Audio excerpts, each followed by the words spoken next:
Hello, everybody. Rob with WePayOffDebt.ca coming at you with another budget workshop. This one is for Carlene Cook. She is a 58-year young single woman living in Ontario. She is living on disability for the last 15 years, and we are making her June 2020 budget for her. So here we go. Let's dig in, shall we? Let me just bring it up here. All right, first up, income.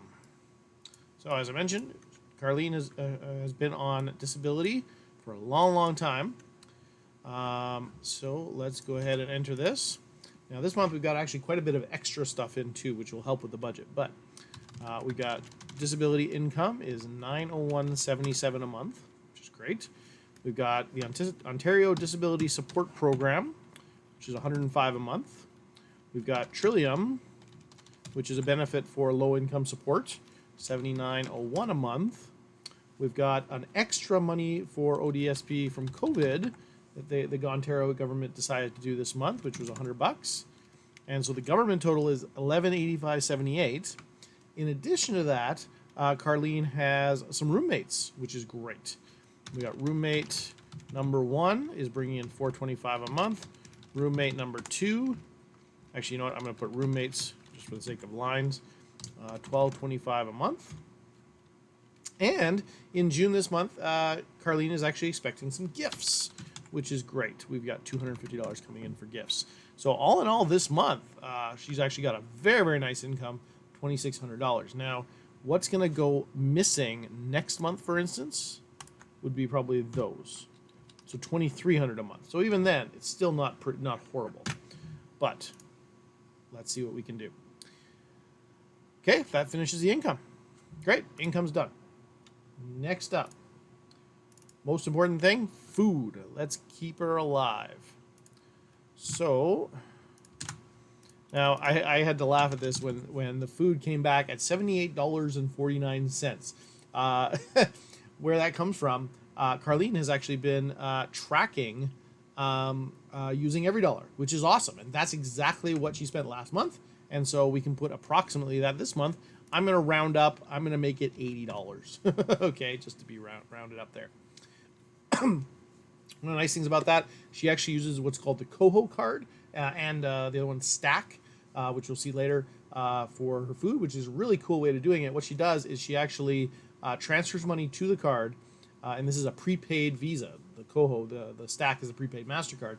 Transfers money to the card and then uses that to buy groceries. We did something very, very similar in our lives as we were trying to get our food budget under control. It's one of the hardest things for people to get under control, and this is a great way to do it without having to resort to the envelope system using cash.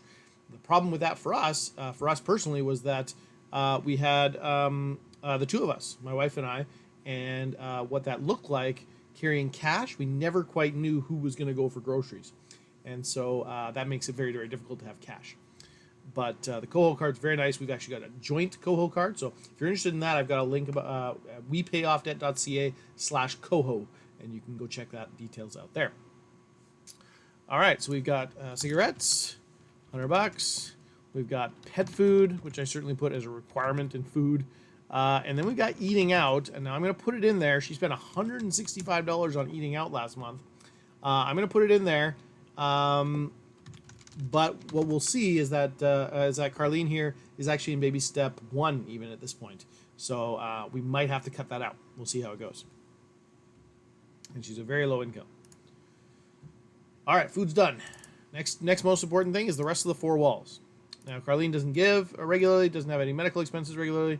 First thing is hydro, and that is awesome because her hydro is incredibly low this month thanks to the government. There's, again, a government support program to help her here, $2.88 this month. Incredible. Really good. I'm very, very glad somebody with this low income is receiving support like that. I want to see that happen with my tax dollars. Next up, natural gas, $91.35. Which is fine. Water, $44.34. And then there's her Bell bill, and I separated these out because she was nice enough to actually send me her actual bills and let me look through exactly what was there. Now, one thing I saw, for instance, excuse me while I wash my glasses, The one thing I saw was, first off, she's got $28 for the TV. Now, that's certainly an option, and I will throw that out there, that because we're in baby step 1 in this situation, and we've got some debt, I would seriously consider getting rid of that. The downside of getting rid of that is, check this out, later, her home phone has a bundle, $26 credit for TV and internet. It's certainly something to look into. Like, I would ask the question, how much do you use it? It's only $28, and it's going to lose some of the bundle, so it might not be worth getting rid of it all, but I would certainly at least look into it. After that, the internet, she has 525, which is a 25 megabits upload speed, download speed. Don't need to worry about that too much with a $15 promo. That's 86 plus tax, but I just looked on the website, and sure enough, that's an old package. 550 right now, so double the speed, is $6 cheaper today on the website. If you called them, I bet you they'd be able to give you a better deal. Okay, so I would definitely look into that at the very least, because internet I would put as a requirement. Then there's the home phone. Now, for the home phone, it's $65, and I looked at that and I said, "What? Who pays $65 for a home phone these days?" Well, it's $61 for the phone, $10 for unlimited calls to Canada and the U.S., and then you got the bundles in there. $26 credit for the bundle with the TV internet. And then, but as well, she's got 3 different Bell insurances. They're $6.95 each. And when you get all 3 of them, it lowers the bill $7.50. So you're paying, in total, $12.95 a month for 3 different insurances.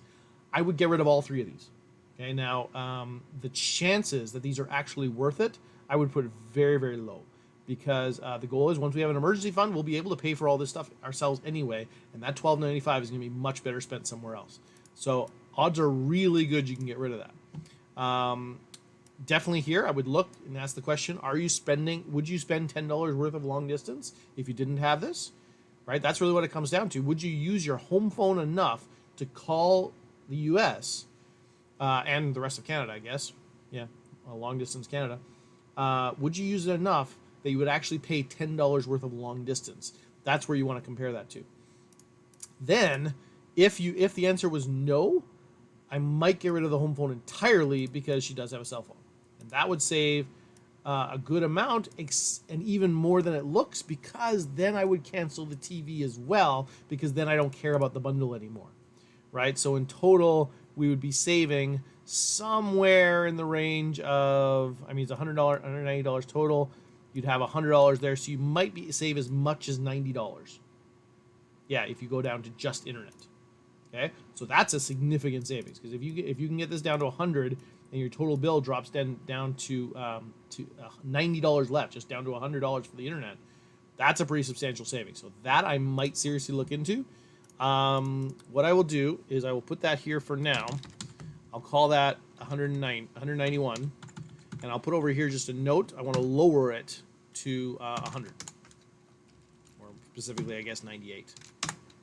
No, 97.12. Let's be very specific there, because that's what her internet cost is. Okay?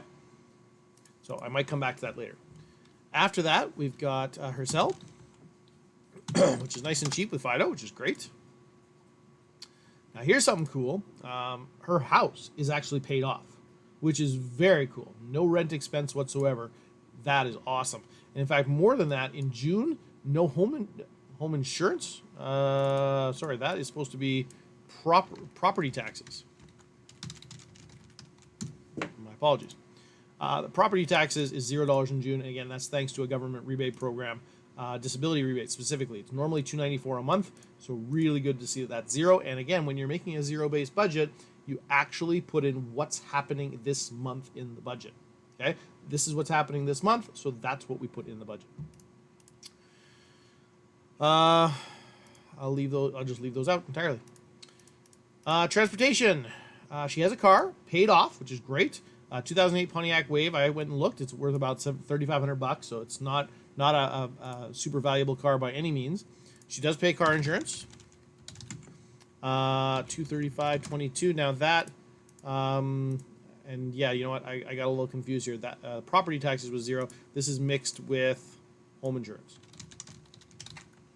Okay, so she wasn't sure on the differences between them. but it was $235.22 for both car insurance and home insurance every month.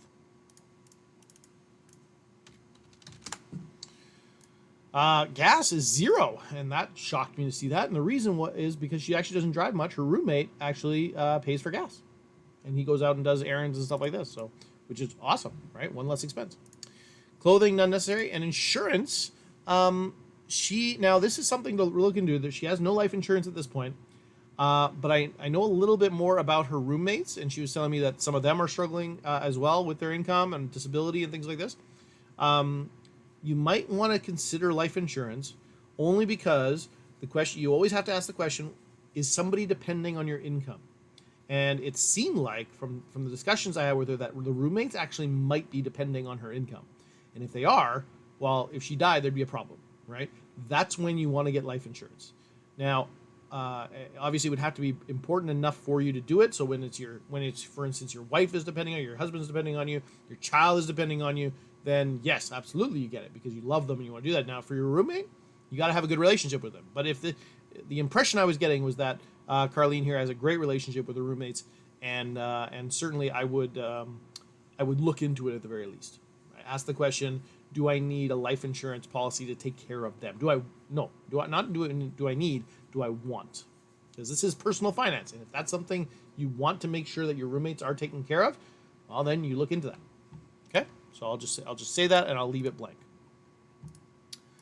Good, that takes care of the four walls. Next up, and at this point we are surviving, and this is the thing: her absolute requirements for surviving, and we've even got a little bit of eating out in there. We've got the TV in there, so this is pretty good. We've still got $1,600 left. Okay, so things are looking okay. So now let's bring up the debt. And here's the problem. Carlene is in total debt $18,688.69, and right up to an overdraft in her bank account. Okay, so Carlene here needs a definitely budget overhaul. We've got to get this going well to be able to pay this off. So I've ordered the debt here in the debt snowball order, so from smallest to largest. And you can see she's even done a debt consolidation before. And if you don't know, Dave Ramsey refers to debt consolidation as a consolidation. It's a con, because what normally happens when somebody does a debt consolidation is they take all their debt and they put it all into the consolidation loan. Great. And then they go right back into debt. And you can see that's exactly what happened to Carlene here. Okay, so this is something to watch out for. If you're considering a debt consolidation, so often it's not the way to go. Because it doesn't deal with the underlying issue of fixing the numbers, getting control of the budget, getting control of your money, right? Tracking a budget. These are all things that are habits that you've got to build, certainly before I would do any kind of debt consolidation. And odds are good, if you're throwing lots of money at the debt consolidation isn't going to be worth the effort. Okay, but let's do it here. So we've got debt minimum payments. Oops. We've got Triangle, which is $25. So we're just making minimum payments. Shannon has nothing. Adoption has nothing. Dell has a minimum payment of $60. Capital One has a minimum payment of $190. Visa has a $100 payment. Consolidated Credit has a $423 minimum, and that's it. That's the minimums. At this point, we have $851 left. Okay, we're not doing horribly here. So that's the debt minimums. Let's see what's next. Other. All right, so here we've got all the nice to haves and the not so necessities. All right, now looking through this, I saw a couple things here. So for instance, she subscribes to Netflix, which is fine. Now she has the Koho Premium feature. I was looking into some of the details of that. It didn't look amazing, so I might not do that, but it's $10 a month. She has an app on her computer called CCleaner, which is designed to clean her computer. And I don't know if that's monthly or if that's a one-time fee. If that's monthly, that's really expensive. But here's the thing. Carlene here is all over the place so much that her bank fees are $40 because overdraft interest is built in there. So we got to get this fixed up very, very quickly. The interest on that overdraft is going to be insane percentage-wise. Once a year in June, she has hires some outside help to clean her backyard. That I will throw in there because that's pretty much a maintenance thing that's pretty necessary. So the outside help, put $80 there. And I'll just put a little X to indicate I did it, so I don't accidentally do it. Gaming, so she pays a little bit for gaming. We'll leave that for now, a little bit of entertainment. Dog grooming. Okay, here we go. So we got $50 per dog, 1 to 2 times a year, so it pretty much has to be done right now. So I'll put that in there, $100. I certainly would. Now I don't know. I've never had a dog. I don't know much about dog grooming. But what I would there is ask the question: is that the minimum we can do? Now the comment that she made to me was, yes, that's cheap. Okay, but I would look to see, can you do that cheaper? Like, can somebody do this in the neighborhood, say, or does somebody know what they're doing enough that they would do it for half that price? I don't know. She mentioned Crave, so she got Crave TV as well. So at this point, I'm looking at this. She's got Crave, she's got Netflix, she's got the satellite TV. Yeah, I'd be getting rid of something there, okay? Because at that point, we're getting a lot of TV available to us, and as well a Crave add-on. Now this was already paid. This was paid May 30th, so it's an annual fee that was just barely paid. So that's done. So we've got Crave for the next year. You might even be able to cancel it. I would, if you're looking into canceling a TV, that's something to ask the question: can I actually call up Crave and they cancel it and they give me some money back? It's possible, but so it'd be worth a call if you decide you want to cancel it, because I would certainly encourage you to cancel one of the TVs here, because you've got at least one, because you've got 3 different sources.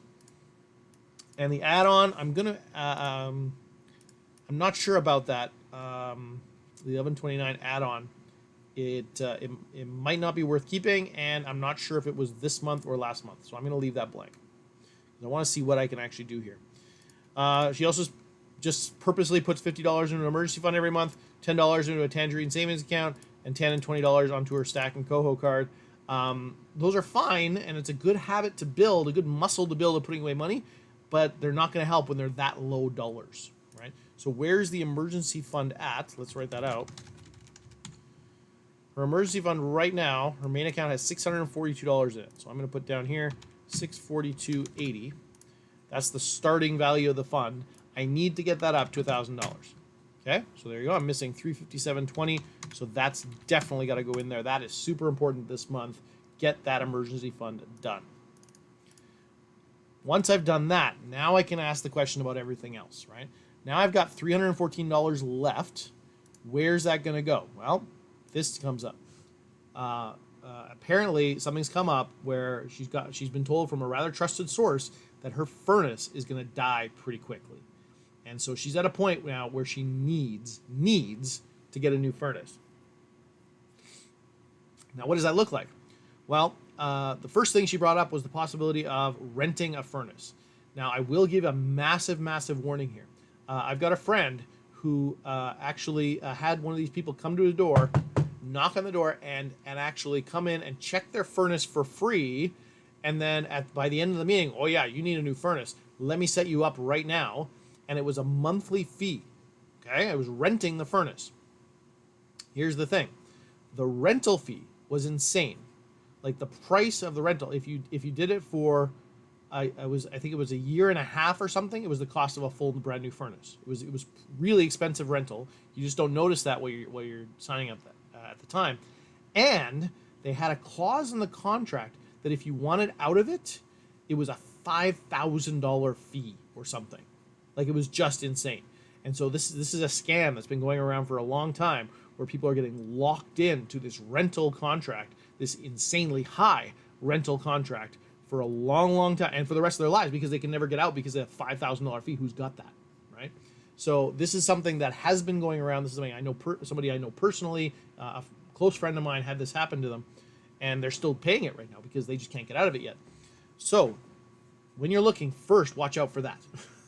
Second, as I was talking to my friend about this, I said, well, can you buy a used furnace? I don't know. I'm not a house, I don't know much about repairs and stuff like this. So what I did, I jumped on Kijiji and looked, and sure enough, there's a lot of used furnaces on Kijiji.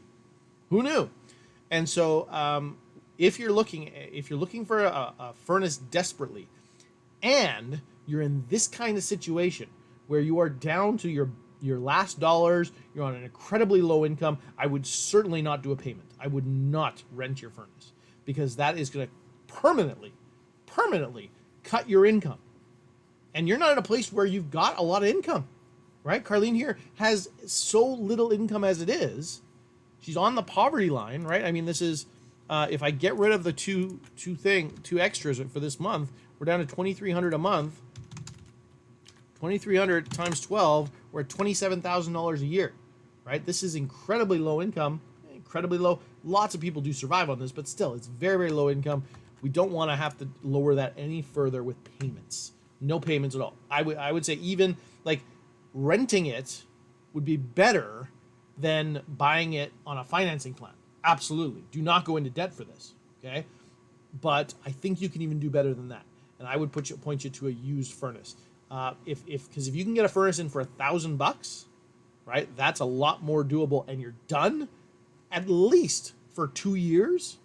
Because even if your furnace, a new one, lasts a short time, that allows you to save up to do it. And in fact, what I would say here is, since you're at a place where you are in desperate need of funds, what I would do is I would probably leave it until it gets very, very close to dying or dies. Okay, I might even leave it till it dies. You've got the $1,000 emergency fund. Well, no, with that, if you're going to buy it used, if you're going to buy it on Kijiji, then that makes it very hard to do that at the last minute. So what I might say is, because we're now in summer, we're going to June now, you might be able to hold off till the fall. That might be something I would go for, and just make it the goal to save up whatever you can and buy a new furnace by September, right, when it's starting to get a little cold.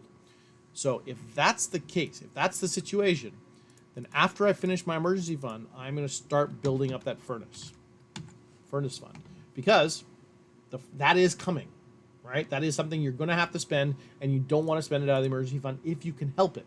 If the furnace dies all of a sudden, then yes, you've got the emergency fund there. You'll totally use it. And in fact, you might be able to get a basic one, a really cheap one, bought and installed for $1,000. Installed might be a lot. So let's say a couple thousand. I don't know for sure, but certainly if it was an emergency, if something, tomorrow it died, God forbid, then yes, I would completely drain your emergency fund and put all money you can in the $314 that's left. Put that into the fund as well and see what you can do, right? And so yeah, so at this point, what have I left? Well, I completely skipped over Netflix, the Coho Premium, the cleaner, the bank fees. Those have to be paid, so let's put that in there. You've got $30 of gaming. I would challenge you, because you're so tight, I would look at your $30 of gaming and your $165 of eating out, and I would combine that into an entertainment fund, and I would even lower it from 165. I would try to get it down to 150, and that would include whatever gaming you want to do, because we're trying to cut this down to get the debt paid off as fast as possible and actually get this stuff dealt with. Okay, so we do want to cut wherever we can. I did put the grooming in there, yeah. Yes, I would cancel Crave if you can. And that's it. Did that. And Coho Premium and the cleaner, I would. I don't think you're going to see the value in these quick enough to make them worth it. I don't think they're going to make you. I don't think Coho Premium is going to make you $10 a month, and I don't think Sea Cleaner is going to save you $25 a month, especially $25 a month. But even $25 a year, I don't think you're going to save $25 a year with that app. I don't think it's going to make you that much more money because you paid for it. So I'm going to cut those.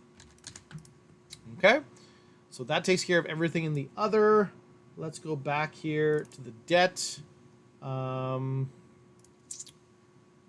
We have an overdraft in the bank account too. This is going to help with that. Oh, if you've got, well, no, you should call it debt. That's fine.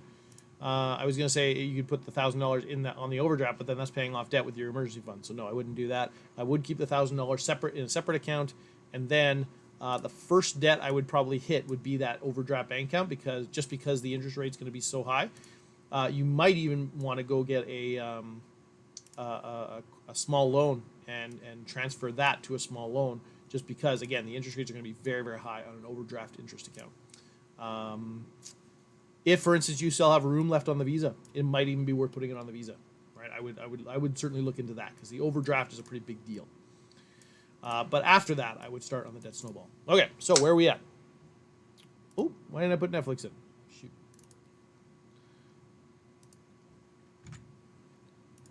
Netflix was $13.99. Right, and you were going to get rid of either the TV, right? And that lowered a lot to lower it. So $100 a month is a big deal here. So I am going to encourage you to do that. I think get rid of the TV and get rid of the home phone. If you can do that, that brings you down $100 a month to just $97, just paying for the internet. So that's definitely something to look into.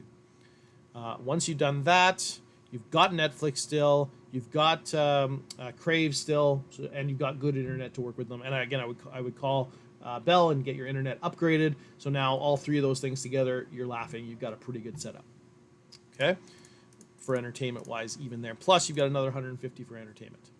And I suppose if you really wanted TV, you could take it out of that $150 because that's your entertainment fund. Okay, but that's how you should view it. Is we've set an absolute budget, $150 a month. That's my entertainment. That's my fund. No going over that. And whatever that looks like, okay, that's what we're going to do. All right. I think that finishes it up. And so we put everything else on the furnace. And this month, if it died this month, you would have $1,369 available for a new furnace. Okay, so that puts you in a pretty good place. Next month, you're not going to have quite as much money, but you're also putting away here, notice this, $726 this month into savings, which is huge, right? You're putting away about more than a fourth of your income, okay? Less than a third, but more than a fourth. So this is a good amount of money you're putting away every single month, which is great. Emergency fund gets done. Spend another 2 months, and I bet you'll have enough for a reasonable furnace. Again, not a great furnace, a furnace that's going to last you a couple of years. That's what you're looking for. Then you start hammering the debt. And at this rate, if we're putting away, if we can get that up to $1,000 a month, go back to the debt. If we can get up to $1,000 a month, that's only going to be about 2 years, right? I'd say 2 years only because it's there's going to be interest on that. Okay, so even with a low income, you can get out of debt quickly. This will take a lot of discipline. This will take a lot of tracking. This will take a lot of sticking to a budget, and you might even look for ways to up your income because, and this is one of the nicest things about having a low income, is that you have the opportunity to bring in extra income. So you might even look into what it would mean for your disability to get a part-time job if you're able to, and that job might be something where you're doing stuff on the internet, where you're able to control your own hours. It might be an entrepreneurial type thing. It might be reselling, which is one of the big things I've done and I find it enjoyable. Whatever it is, any way that you can look to upgrade your income over the next 12 to 18 months would make a huge difference in this process. So I think that's it. Hopefully you found that useful. If you are watching this and you would love this done for yourself, definitely head over to wepayoffdebt.ca/membership. What I've got there is the membership I have. This is one of the main features right now of the membership. Every new member, if they want one, gets this.